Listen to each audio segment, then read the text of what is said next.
müəllim. 2 günün telefon eləcək satmışsan. Müəllim, nömrəm qabaq bağlıdır, ancaq WhatsApp işləyirdi, internet vardı.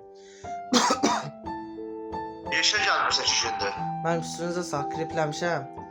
Boğazımız adım ağrıyır, 2 gündür qızdırmam yemir, onun gün. Xəbər elə. Dəmən eləyibsən? Xeyr müəllim. Niyə? Mənim dərmandan xoşum gəlmir, onun gün. Dərmandan xoşun gəlmir, yoxsa pulun yoxdur almadan? Xeyr mənim dərmandan xoşum gəlmir.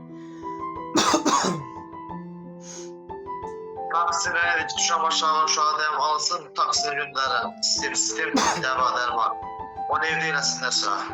Müəllim, əziyyət çəkməyin, çox sağ olun müəllim, dərmandan xoşum gəlmir. Deyirəm, alın göndərəm, onu özəl sistem göstərir. Yaxşı müəllim.